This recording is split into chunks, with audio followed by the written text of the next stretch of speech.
This is Democracy Now!, democracynow.org, the War and Peace Report. I'm Amy Goodman as we continue with my conversation with Afghan activist Rangina Hamidi. I reached her in Kandahar and asked her to talk about the reaction to the deaths of the 3 Canadian troops in Afghanistan last week. In our peace event, not yesterday, because we did not have much time to give women to really basically or to really voice their own personal opinions about it, because we had to go to a second event organized by the government agency. But last year, I heard a mother had lost her son due to a suicide bomber, and she got up to speak, and she said a beautiful thing. She said, whether it's a Talib who's being killed, an Afghan policeman who's being killed, or an international army military person who's being killed, he leaves behind a mother, a sister, or a daughter, and or a wife who mourns for them. So that saying was quite powerful in saying that women have this inclusive idea of security and owning peace. They stopping the killing for all, whether they're Afghan or not, is reason enough for them to wage peace. They mothers feel the pain of human beings, and they're calling for it, and they want this killing to stop. But it's very difficult for them to also understand that, I'm not trying to belittle the fact that 3 or more. I mean, we've had obviously more killings of not only the Canadian soldiers, but other soldiers all over Afghanistan. So 3 Canadians get killed, and it's in the news, and everybody obviously knows about it and talks about it.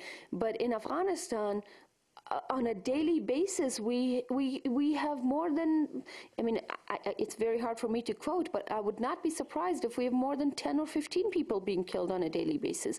In a city level, I'm not even talking about the villages that are bombarded. Those are numbers that we never even hear about. So for Afghans, for ordinary Afghans, they ask the question of justice and fairness. Where is the fairness in reporting the lives of people that are killed on the Afghan side? And in the end, there is a war going on. I mean, we cannot deny the fact that we are at war here in Afghanistan. Many of my government officials, both on a national level and on a very local level, they get up and they speak about how wonderful life is and how wonderful, the situation is and the progress we're making going forward. But the reality is that we are at war. And this is a fact that the world needs to accept, and Afghanistan needs to accept, that unless you address the issue of war and killing and a strategic way to move forward about bringing peace or waging peace, you cannot stop it. I mean, sometimes I feel that we're fooling ourselves. Me being an Afghan American, so I see myself almost as a bridge between both of the worlds. How can we refuse to accept that there's a war going on? So again, I re-emphasize that unless we change our strategy moving forward and focus heavily on development, and address the political situation of the region with a strategy, with a clear focus, with an understanding and a reality check of what is going on the ground, we cannot simply be making decisions for Afghanistan sitting in Washington and not having any contact or any communication with people on the ground. Honestly, I felt that when I was in Washington, that unfortunately, many of our policymakers don't even have a clue of what's really going on, but they're making policies. And that is a really scary thing. Rangina, what brought you back to Afghanistan? What brought me back? It's, sometimes I just say I was born to be back, but I guess that's a cliche to say, and it doesn't sound too good. But I guess at the end of the day, I can just point to the fact that I'm an Afghan woman. I was born in Afghanistan, in Kandahar to be specific. And I was fortunate enough, of course my country was unfortunate and my family was unfortunate to be forced to leave by the war that Russians started in the early or late 70s.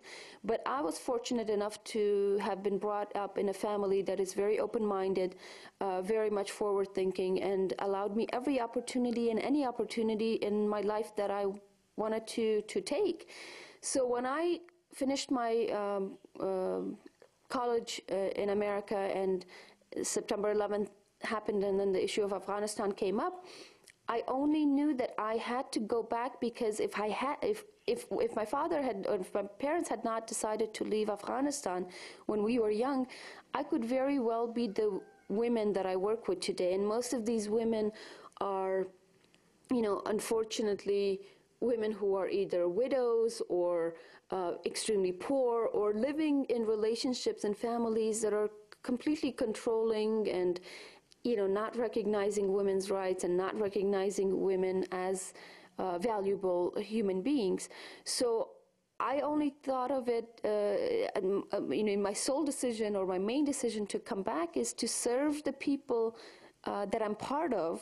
I mean, I cannot deny the fact, my identity, that I am Afghan, and having the understanding of both worlds, both being Afghan and then being American, and seeing the world through both lenses, gives me a great opportunity to be able to create a bridge of understanding, not only for my Afghans, but also to help my American community in trying to understand what the problems are. So I think it just was a natural calling that I answered, and I'm very happy, and I've enjoyed every single second of my life in the past 6 years that I've been here. Rangina, tell me about your organization, Kandahar Treasure. When I first came in 2003, I was part of I was working with a nonprofit organization called Afghans for Civil Society, and we started an income generation project for women here, because most women obviously did not have opportunities to earn an income. So recognizing that women in Kandahar are extremely skilled in a very delicate and a fine embroidery of the region, they all know how to do this from starting ages 6 and 7, we recognize the skill, and instead of wasting resources of the international community funding money to train people how to do something they already knew, we instead focused on training them how to improve the quality of their work, and you know, helping with the design. So